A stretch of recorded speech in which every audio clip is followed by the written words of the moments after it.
Mes frères et sœurs, l'évangile de ce dimanche nous dit que la miséricorde de Jésus est pour tous.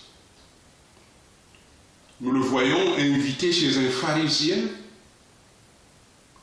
et arrive à ce moment-là une femme qui a la réputation d'être de mauvaise vie. Elle est toute remplie de douleur, car elle voit bien que son existence est marquée par le péché. Mais elle ne reste pas enfermée dans sa douleur. Elle se tourne vers le Seigneur. Mes frères et sœurs, dans nos difficultés, ne nous enfermons jamais. Tournons-nous toujours vers le Seigneur. Et à l'égard de Jésus, elle fait preuve d'un très grand amour envers lui. Elle est pleine de confiance en sa miséricorde.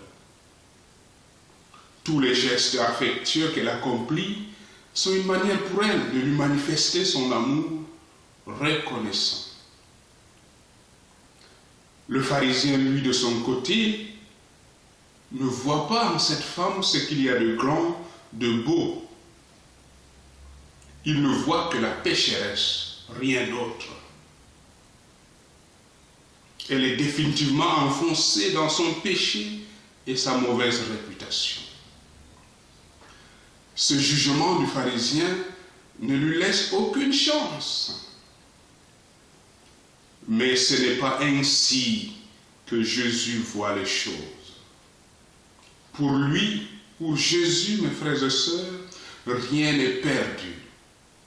La grâce est toujours disponible pour celui qui se tourne vers lui.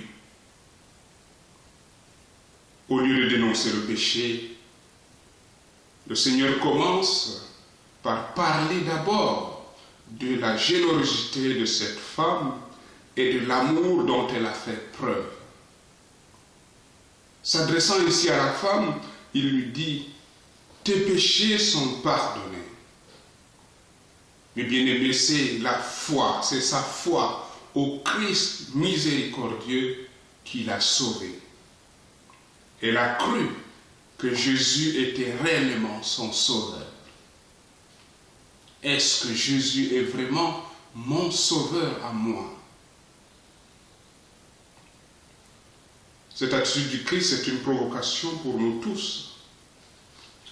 Les nombreux pardons que nous avons reçus du Seigneur sont un appel, mes frères et sœurs, à rejeter toute parole méprisante vis-à-vis de nos frères et sœurs et à mettre plus d'amour dans notre vie.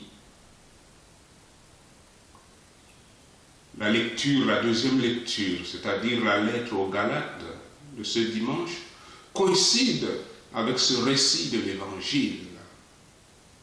Saint Paul nous dit, ce n'est pas en observant la loi que l'homme devient juste devant Dieu. Ce qui est premier, mes frères et sœurs, c'est d'accueillir le Christ dans notre vie et de nous laisser transformer par son amour. À ce moment-là, nous pourrons affirmer comme Saint Paul, ce n'est plus moi qui vis, c'est le Christ qui vit en moi. Paul sait de quoi il parle. Lui qui persécutait les chrétiens a rencontré le Seigneur sur le chemin de Damas. Il a accueilli sa miséricorde, puis il est devenu le grand témoin de la foi. En ce dimanche, nous sommes invités, mes bien-aimés, à nous tourner vers Jésus, lui qui veut faire miséricorde à tous, offrir son amour à tous. Il faut, mes frères et sœurs, le clamer haut et fort que Dieu veut que nous soyons avec lui. Il veut nous tous avec lui, car il nous aime tous. J'aimerais reprendre avec vous ce chant de Thésée, très beau. Fiez-vous en lui, ne craignez pas. La paix de Dieu gardera vos cœurs. Alléluia. Fiez-vous en lui, ne craignez pas. La paix de Dieu gardera vos cœurs. Fiez-vous en lui. Alléluia, alléluia. Fiez-vous en lui, ne craignez pas. La paix de Dieu gardera vos cœurs. Fiez-vous en lui. Alléluia, alléluia. Bon dimanche et bonne célébration, mes frères et sœurs. Que le Seigneur vous bénisse.